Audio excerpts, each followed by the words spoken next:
and former Alaska Senator Mike Gravel. Senator, thank you. And Senator Gravel, for those who may not be familiar with your past, 2 terms U.S. Senate from Alaska, you played a role in the fight to cut off money for the Vietnam War. What would be your advice, Senator, for the elected officials on this stage who are at a conflict, opposed to the conflict, but also feel the need to keep on funding the conflict?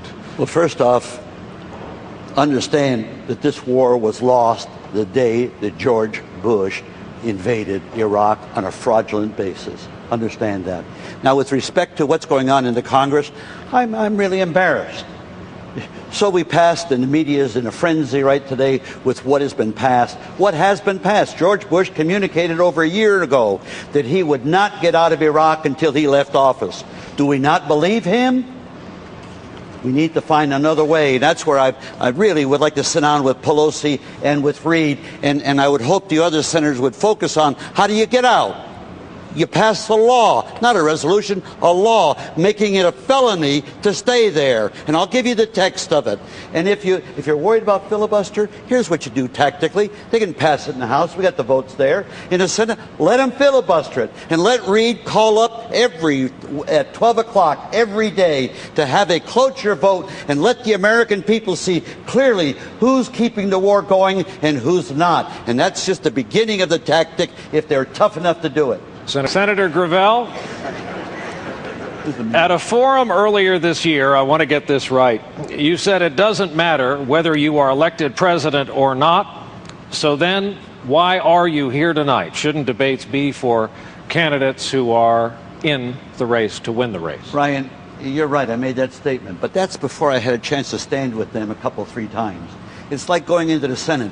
You know, the first time you get there, you're all excited, my God, how did I ever get here? Then about 6 months later, you say, how the hell did the rest of them get here? And I got to tell you, after standing up with them, some of these people frighten me. They frighten me.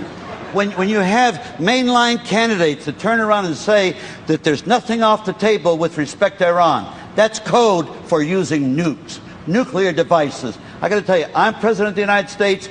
There will be no preemptive wars with nuclear devices. To my mind, it's immoral, and it's been immoral for the last 50 years as part of American foreign policy. Let's use a little moderator discretion here. Senator Gravel, that's a weighty charge. Who on this stage exactly tonight worries you so much? Well, I would say the top-tier ones. The top-tier ones. They've made statements. Oh, Joe, I'll include you too. You have a certain arrogance. You want to tell the Iraqis how to run their country. I got to tell you, we should just play get out. Just play get out. It's their country. They're asking us to leave, and we insist on staying there. And why not get out? What harm is it going to do? Oh, you hear the statement, well, my God, the soldiers will have died in vain. The entire deaths of Vietnam died in vain. And they're dying in vain right this very second. And you know what's worse than a soldier dying in vain? Is more soldiers dying in vain. That's what's worse. Short answer question. One sentence, and I'm going to ask each of you, beginning with Senator Gravel. This is from Paula in Conway, South Carolina. What is the most significant political or professional mistake you have made in the past 4 years? And what, if anything, did you learn from this mistake which makes you a better candidate? And make the sentence no longer than 20 seconds, okay? Senator Gravel. I've just grown up. I'm the senior statesman on here, and I was beginning to feel like a potted plant standing over here. But let me point out to you, in one sentence, I won't hold their youth and inexperience against them. Thank you, sir. Representative. Same question. Other than Iraq, 3 most important enemies to the United States. We have no important enemies.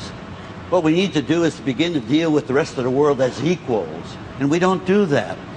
We spend more as a nation on defense than all the rest of the world put together. Who are we afraid of? Who are you afraid of, Brian? I'm not.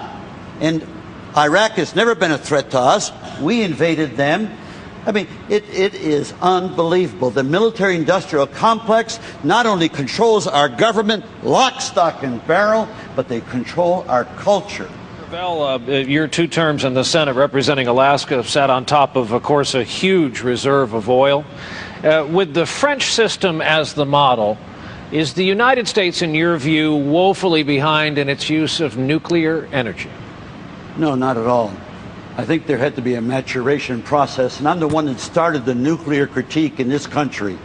I'm also the one that denied the boots on the ground for George Bush today when I filibustered at the end of the draft. And I'm also the one that brought about the Alaska pipeline by one vote in the Congress. So when you ask about the energy issues or the other issues, let me just tell you, I want to answer the question on the war and on what's going on. We are mischaracterizing terrorism. Terrorism has been with civilization from the beginning, and it will be there till the end. We're going to be as successful fighting terrorism as we are fighting drugs with the war. It doesn't work. What you have to do is to begin to change the whole foreign policy. The Republicans who are charging Democrats about not going for the defense of this country, my God, this invasion brought about more terrorists. Osama bin Laden must have been rolling in his blankets how happy he was over our invading Iraq. Time is Senator Gravel. 30 seconds, please. No, with respect to Iran, we've sanctioned them for 26 years. We scared the bejesus out of them when the president says they're evil. Well, you know something? These things don't work. They don't work. We need to recognize them. And you know something? Who is the greatest violator of the Non-Proliferation Treaty? The United States of America. We signed a pledge that we would begin to disarm, and we're not doing it. We're expanding our nukes. Who the hell are we going to nuke? Senator, tell me, Barack, who are you want to nuke? I'm not planning to nuke anybody right now, Mike. I promise you. Good. We're safe then for a while. Senators both, thank you.